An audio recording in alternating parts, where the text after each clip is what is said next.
On May 9th, I participated in the protest against Imran Khan's arrest. Over the next few days, I started receiving phone calls that I was in danger.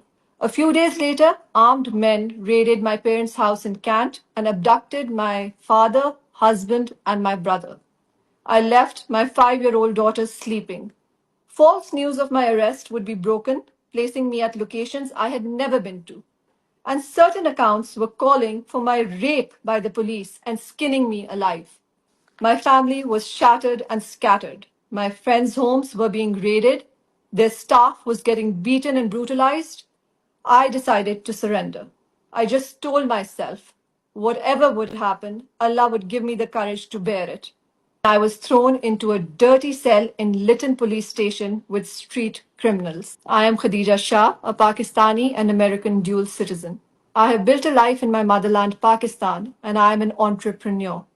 I own and head 2 fashion brands and have represented Pakistan globally. My grandfather was the former Chief of Army Staff, and my father, Salman Shah, has served as the finance minister of the country. I have always taken my civic role seriously and spoken up on various issues affecting our country and the well being of our people. On May 9th, I participated in the protest against Imran Khan's arrest, the subversion of our constitution, and the derailment of democracy as an ordinary citizen of Pakistan. Over the next few days, I started receiving phone calls that I was in danger and should leave home. I was shocked and in disbelief. I had done nothing illegal. Why was I in danger? There was news of raids on the houses of people who had attended the protest, and my name was on a list.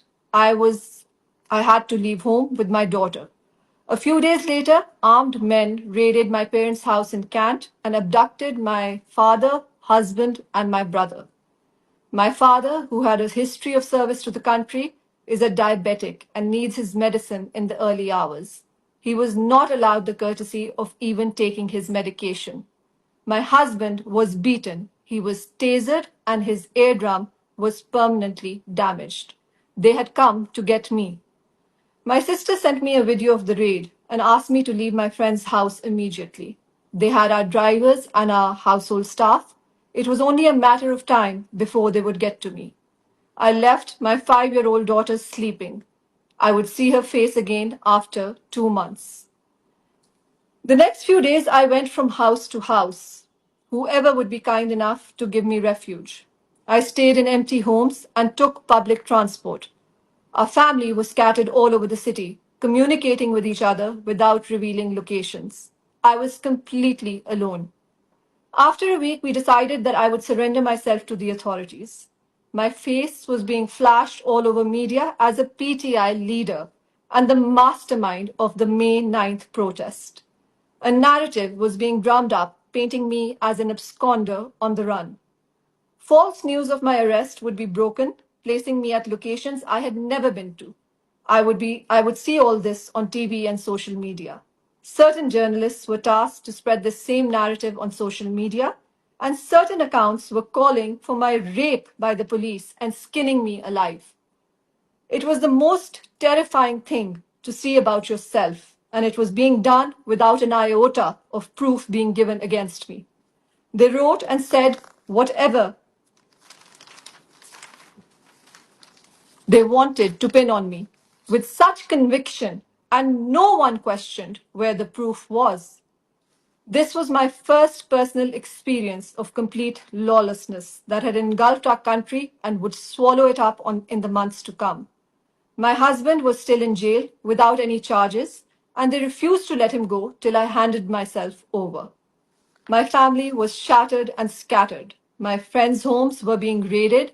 Their staff was getting beaten and brutalized. I decided to surrender. I still believed against my instinct that because I was innocent and there was no proof, the courts of justice would release me. As I drove in a rickshaw to the CCPO office, every instinct of mine told me the grave danger I was in. There were several points at which I thought, just stop, get out of this vehicle and run far away. Those tweets of propaganda and political accounts asking for my rape and skinning me alive flashed in my head. I just told myself, whatever would happen, Allah would give me the courage to bear it. I numbed my mind as I would 7 months later on the journey to Balochistan. I surrendered, and I was thrown into a dirty cell in Lytton police station with street criminals. The next morning, I was presented like a terrorist with a black shroud over my head at the ATC, and the judge sent me to KL jail, Lahore. That's Kotlakpat jail. I would remain there for the next 7 months. In these 7 months, I saw our judicial system exposed to its rotten core. There was no law, no process, and no justice. After hundreds of hearings, adjournment after adjournment, eventual denial of bails from the ATC, and 5 different cases leveled against me, I finally got bail from the High Court, and I was subsequently detained under an NPO. An NPO is an archaic colonial times ordinance which was used against the local populations to restrict them from demanding independence. As my NPO neared its completion, I was whisked off to Balochistan through the back door of Kotlakpat jail, as my family waited at the High Court for my release after 7 long months of imprisonment.